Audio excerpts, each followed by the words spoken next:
Details చూద్దాం. రేపు TPCC chief గా మహేష్ కుమార్ గౌడ్ బాధ్యతలను స్వీకరించనున్నారు.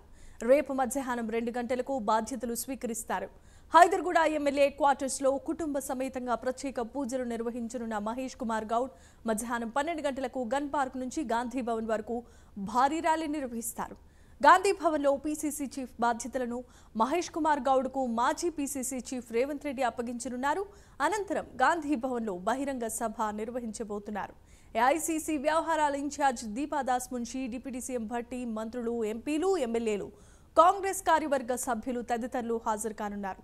ఇప్పటికే గాంధీ భవన్ లో ఏర్పాట్లన్నీ పూర్తయ్యాయి. గాంధీ భవన్ తో పాటుగా నగరంలో పెద్ద ఎత్తున PCC president Mahesh Kumar Goud cutouts వెలిశాయి.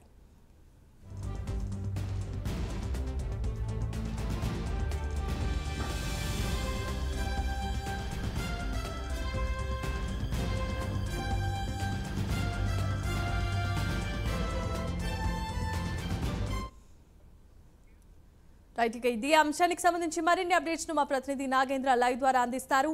Nagendra, చెప్పండి, ఇప్పటికే టీపీసీసీ చీఫ్ గా మహేష్ కుమార్ గౌడ్ రేపు బాధ్యతలను చేపట్టబోతున్నారు. దీనికి సంబంధించి గాంధీ భవన్ లో ఏర్పాట్లు ఎలా జరుగుతున్నాయి, దీనికి సంబంధించిన అప్డేట్స్ ఏంటి? Thank you Jemimah. Telangana PCC Congress PCC అధ్యక్షుడిగా పదవి బాధ్యతల స్వీకరణ మహోత్సవానికి ఇంకా మరికొద్ది గంటలు మాత్రమే సమయం ఉంది. రేపు మధ్యాహ్నం 2 గంటలకి తెలంగాణ కాంగ్రెస్ నూతన అధ్యక్షుడిగా మహేష్ కుమార్ గౌడ్ పదవి బాధ్యతల స్వీకరించబోతున్న ప్రస్తుతం ఆ స్వీకరణ మహోత్సవానికి సంబంధించినటువంటి అంశంలో ఇప్పటికే గాంధీ భవన్లో దాదాపు అన్ని ఏర్పాట్లు పూర్తవుతున్నటువంటి పరిస్థితి ఉంది. ప్రస్తుతం మనం చూడవచ్చు, గాంధీ భవన్లో ఎక్కడ చూసినా సరే పూర్తిగా గాంధీ భవన్ పరిసర ప్రాంతాలు కానీ అదేవిధంగా నగరంలో పెద్ద ఎత్తున మహేష్ కుమార్ గౌడ్కి హృదయపూర్వక శుభాకాంక్షలు అంటూ కూడా కాంగ్రెస్కి సంబంధించినటువంటి నేతలంతా కూడా పెద్ద ఎత్తున కటౌట్స్ ఏర్పాటు చేయడం జరిగింది. ముఖ్యంగా మనం చూడొచ్చు, గాంధీ భవన్ చుట్టూ ఒకవైపు పీసీసీ అధ్యక్షుడిగా మహేష్ కుమార్ గౌడ్ ఎన్నికైన తర్వాత ప్రస్తుతం అయితే గాంధీ భవన్కి పూర్తిగా పెయింట్స్ చేయించడం జరిగింది. దీంతో పాటు మరొక వైపు గాంధీ భవన్ చుట్టుపక్కల ప్రాంతాలు ప్రస్తుతం చూడవచ్చు, గాంధీ భవన్లో ఎటువంటి ఖాళీ లేకుండా మహేష్ కుమార్ గౌడ్కి సంబంధించినటువంటి కట్అవుట్స్ని ఏర్పాటు చేశారు. కాంగ్రెస్కి సంబంధించినటువంటి నేతలంతా వారికి ముఖ్యంగా మహేష్ కుమార్ గౌడ్కి శుభాకాంక్షలు అంటూ కూడా ఒకవైపు గాంధీ భవన్, మరొకవైపు గాంధీ భవన్ బయట ప్రధాన రహదారి పైన అటువైపు నలువైపులా కూడా మహేష్ కుమార్ గౌడ్కి సంబంధించినటువంటి కట్అవుట్స్ని అయితే ఏర్పాటు చేసినటువంటి పరిస్థితి ఉంది. రేపు కార్యక్రమానికి సంబంధించినటువంటి అంశంలో ప్రధానంగా రేపు 12 గంటలకి మహేష్ కుమార్ గౌడ్ కుటుంబ సభ్యులంతా కూడా హైదరాబాద్లో ఉన్నటువంటి న్యూ ఎమ్మెల్యే క్వార్టర్స్లో ఆయన నివాసంలో ప్రత్యేక పూజలు చేస్తారు. చేసిన తర్వాత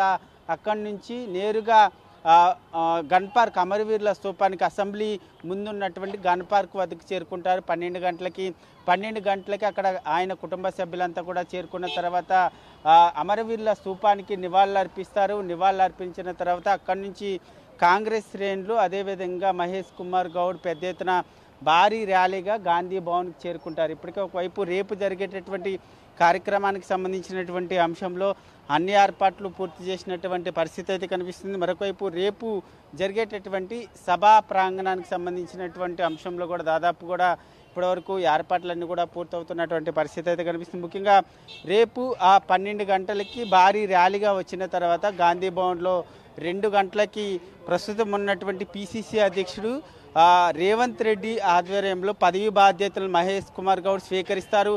మధ్యాహ్నం ఆయన ఛాంబర్లో 2 గంటలకు స్వీకరించిన తర్వాత అనంతరం ప్రస్తుతం మనం చూస్తున్నటువంటి సభ వద్ద పీసీసీ అధ్యక్షులు మహేష్ కుమార్ గౌడ్ అదేవిధంగా సీఎం రేవంత్ రెడ్డితో పాటు మంత్రులు అదేవిధంగా ఎంపీలు ఎమ్మెల్యేలంతా కూడా అదేవిధంగా కాంగ్రెస్ శ్రేణులంతా కూడా ఈ సభకి హాజరవుతారు. ఈ సభలో ప్రధానంగా నూతన పీసీసీ అధ్యక్షుడు మహేష్ కుమార్ గౌడ్తో పాటు సీఎం రేవంత్ రెడ్డి అదేవిధంగా ఏఐసీసీ వ్యవహారాల ఇన్ఛార్జ్ అయినటువంటి దేబ్దాస్ మున్షి కూడా హాజరై వారంతా కూడా ప్రసంగం చేయబోతున్నారని చెప్పాలి. ప్రస్తుతం అయితే సభకు సంబంధించినటువంటి ఏర్పాట్లు అయితే త్వరగతిన పూర్తి చేస్తున్నటువంటి పరిస్థితి అయితే కనిపిస్తుంది. ఒకవైపు చూడొచ్చు, పూర్తిగా నలువైపులా కూడా ఆయనకి ఘనస్వాగతం పలుకుతూనే మరొకవైపు సభకు సంబంధించినటువంటి ఏర్పాట్లు కూడా అంతే వేగంగా కొనసాగుతున్నటువంటి పరిస్థితులు అయితే కనిపిస్తున్నాయి. మొత్తానికి తెలంగాణ రాష్ట్రం ఏర్పడిన తర్వాత ఒక బీసీ నేతకి, ఎందుకంటే తెలంగాణ రాష్ట్రంలో ఉన్నటువంటి జనాభాలో అత్యధిక శాతం ఉన్నటువంటి